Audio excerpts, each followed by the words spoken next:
안녕하세요. 엄지척 방문절 물리치료사 박기동입니다. 오늘은 뇌졸중 환자분들이 앉은 자세에서 일어서는 자세로 변환하는 것을 알아보고자 합니다. 뇌졸중 환자분들이 일어서는 것을 특히 어려워하는 경우가 많습니다.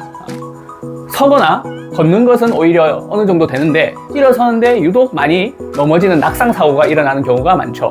그 이유가 무엇이고, 그렇다면 우리가 어떻게 안전하고 효과적으로 일어날 수 있는지에 대해서 오늘 알아보겠습니다.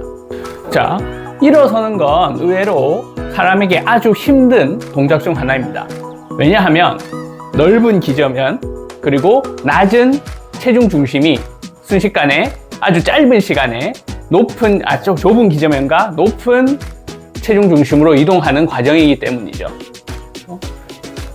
차라리 애초에 좁은 기저면과 높은 체중 중심을 유지하고 그렇게 급격하게 변화하지 않는 일어선 자세라든가 걷는 것보다 훨씬 더 어렵게 환자분들이 느껴지는 이유입니다.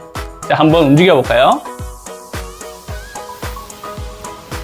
방금 발에서 엉덩이까지 아주 넓게 형성되었던 기저면이 양발 사이로 오는 아주 좁은 기저면으로 바뀌었고, 약간 한 요 정도 높이에 있던 체중 중심이 이 정도까지 높이로 체중 중심이 이동하게 되었습니다.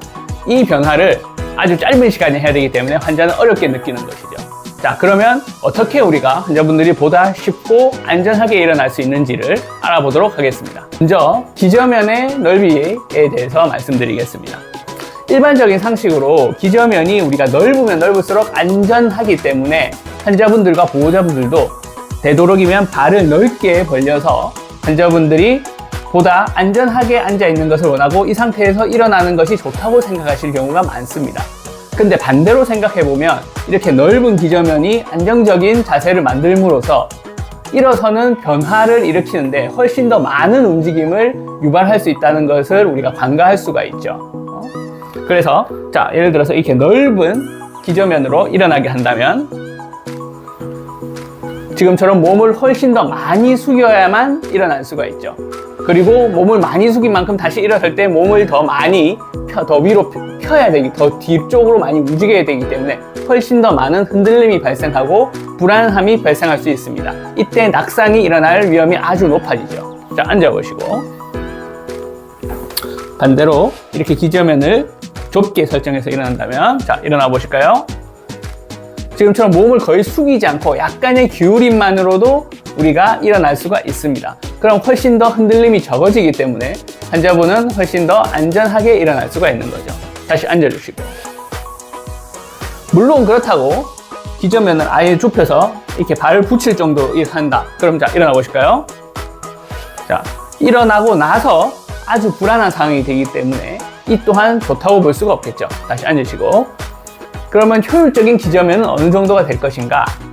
약간 자신의 발, 그러니까 환자 본인의 발 하나 정도가 들어갈 정도, 이 골반 넓이에서 발의 바깥쪽 날이 일직선에 오는 정도, 이 정도 넓이가 적당하다고 볼 수가 있겠습니다. 이 상태에서 최소한의 움직임을 통해서 일어날 수 있도록 하는 게 가장 효율적이고 안전하다고 볼 수가 있겠죠. 자, 다시 앉으시고요. 발의 양 넓이에 대해서 봤으면, 자, 앞뒤의 위치에 대해서도 알아보겠습니다. 환자분들은 보통 발이 이렇게 앞으로 좀 내어져 있는 상태로, 한측 발이 앞으로 내어져 있는 상태가 주로 앉은 상태에서 취하게 됩니다.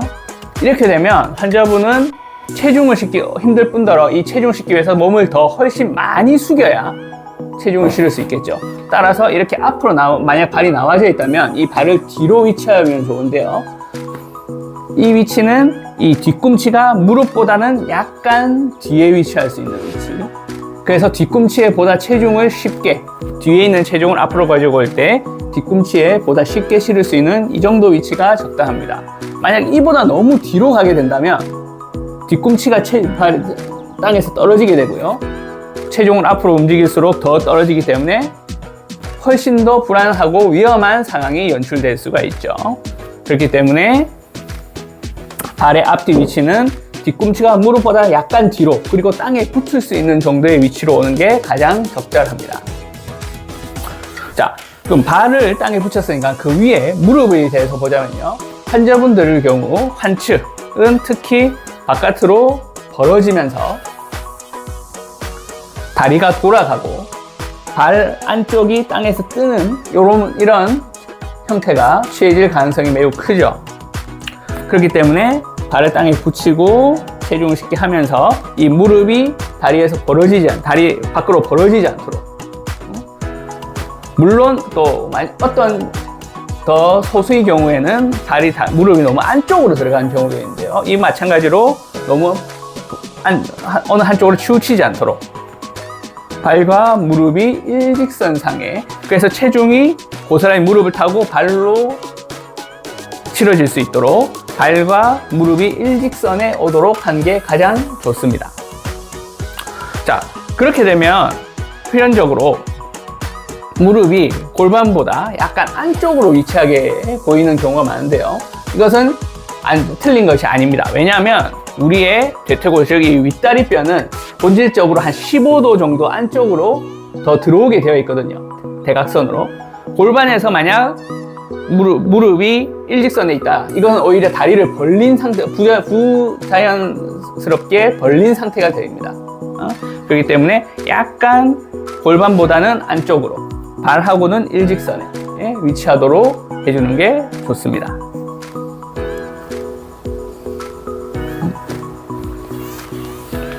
자, 이제 발과 무릎의 위치를 잡았으면 골반은 이제 어떻게 해야 될까요? 많은 경우 환자분들, 특히 환측의 경우 골반이 뒤로 무너져 있는 경우가 아주 많죠. 만약 이 상태에서 바로 일어나야 된다면 어떻게 할까요? 환자분은 골반으로 인해서 체중이 뒤로 무너진 상태에서 몸을 과도하게 앞으로 숙여서 일어날 수밖에 없을 겁니다. 여전히 체중은 뒤에 있고 무겁기 때문에 힘든 상태이고, 그럴수록 더더욱 몸을 더 앞으로 숙이려겠죠. 앞전에도 말씀드렸지만 몸을 앞으로 많이 숙일수록 일어났을 때는 몸을 더 뒤로 가져가야 하기 때문에 훨씬 힘들고 불안정한 상황이 연출됩니다. 그렇기 때문에 미리 뒤로 무너지는 골반을 앞으로 세워줘가지고, 몸이 아니에요. 몸은 앞으로가 아니라 위로 오는 상태로. 뒤로 무너져 있는 골반을 앞으로.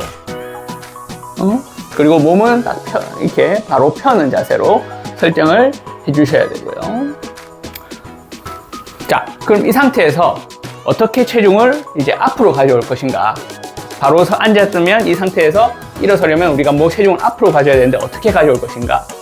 자, 계속 앞에서 말씀드렸던 문제, 몸을 과도하게 앞으로 많이 숙이게 되면 그만큼 힘들다는 거죠. 그럼 몸을 최소한으로 숙이면서 체중을 앞으로 가져오려면 어떻게 해야 될까요? 바로 골반을 앞으로 기울이는 거예요. 골반을 움직이지 않고 몸을 앞으로 숙이는 경우. 자, 몸은 편 채로 골반을 앞으로 기울이는 경우.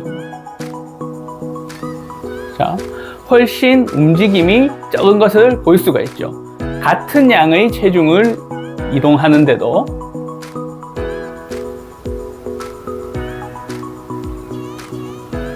더 적은 움직임으로 움직일수록 훨씬 더 효율적이고 또 안전하게 우리가 움직일 수가 있습니다.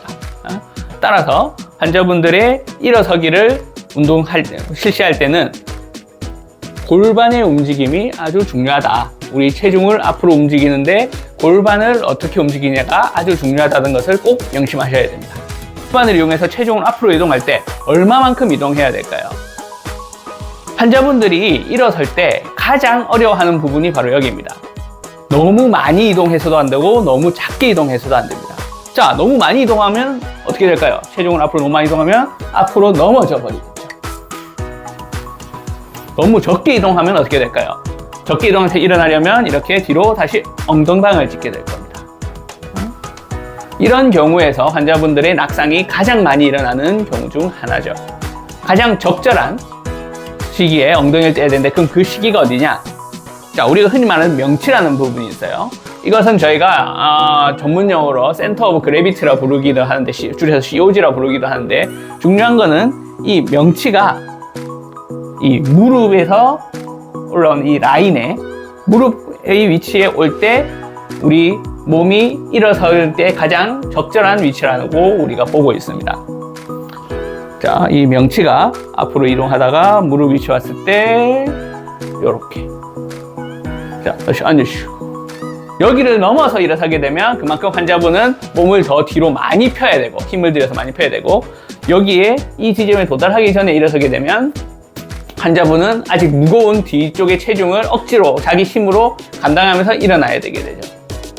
자, 만약 여기를 넘어서 일어나게 되면 그만큼 앞으로 숙였다가 그만큼 뒤로 젖히는 동작이 더 크게 일어나게 될 것이고, 다시 앉으시고, 만약에 이 지점 전에 일어나게 되면 억지로 하면서 우리의 허벅지 근육 그리고 엉덩이 근육을 더 억지로 쓰게 되는 아주 힘든 상황에서 일어나게 되게 되는 거죠. 자, 다시 앉으시고, 따라서 환자분이 자신의 정치 지점을 인식할 수 있게 일어날 때 환자분은 여기를 인지하려고 하시고, 보호자분은 이쪽에 손을 좀 더 가지고 환자분이 좀 더 쉽게 움직일 수 있도록 유도하는 게 가장 필요하겠죠. 그 밖에도 편마비 환자분들의 경우 당연히 좌우에 어떤 감각이나 힘의 차이가 있을 테니까 당연히 더 잘 쓰는, 예를 들어서 오른쪽이 관측이면 왼쪽으로 몸을 더 가져가려는 경우가 있겠죠. 이럴 때는 좀 더 한측으로 더 가져올 수 있도록 유도를 하는 식으로 움직임을 이끌어 주시면 되겠습니다. 자, 지금 하나 전부 다 요약해서 말씀드린 거기 때문에 쉽게 일어나는 것 같지만 사실 하나하나가 다 운동과 훈련이 필요한 부분입니다. 예를 들어서 환자분이 우리가 일어날 때 제일 처음 했던 기저면을 좁히라고 했는데, 만약에 환자분이 이 좁은 기저면에서 균형을 못 잡는다, 그러면 억지로 이걸 하면 안 돼요. 뭐부터? 바로 이 기저면이 좁은 상태에서 안전하게 앉아 있는 것부터 해야겠죠. 그리고 두 번째로 말씀드렸던 뒤꿈치가 땅에 닿냐 문제도, 환자분들은 발목의 어떤 문제 또는 뒤쪽에 종아리 쪽 근육의 문제로 인해서 뒤꿈치를 본질적으로 붙이지 못하는 경우도 있어요. 그럴 경우에는 이것부터 먼저 해결을 해야 지금 설명드린 일어서기를 우리가 할 수가 있을 것입니다. 그 밖에 무릎의 위치도 마찬가지, 환자분들의 어떤 근육의 불균형이라든가 여러 가지 문제로 인해서 무릎 자체가 도저히 그 위치에 둘 수 없는 상황이라면 이걸 해결해야 될 것이고, 뒤로 무너져 있는 골반도 우리가 지금은 그냥 보여드리기 위해서 쉽게 한 거지만 환자분들 같은 경우에는 이 골반을 아무리 해도 세우기 힘들어하는 경우도 있어요.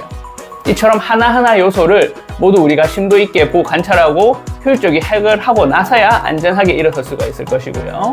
만약에 이런 것이 해결되지 않은 상태에서 억지로 지금 모습에 일어서는 걸 했다가는 더 위험한 상황이 일어날 수도 있습니다.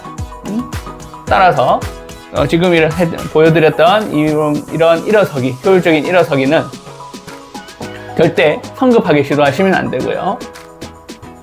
적절한 치료와 함께 병행해서 점진적으로 수행해 나가는 것이 가장 좋다고 할 수 있겠습니다. 네, 오늘은 편마비 환자분들이 앉은 자세에서 일어선 자세로 자세히 변환을 할 때 어떻게 하면 안전하고 효율적으로 할 수 있는지를 알아보았습니다.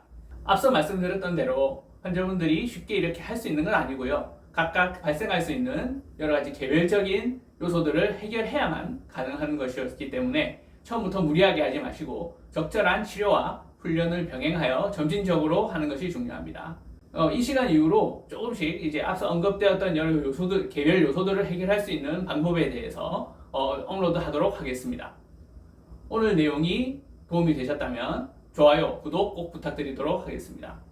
지금까지 엄지척 방문제알의 물리치료사 박기동이었습니다. 감사합니다.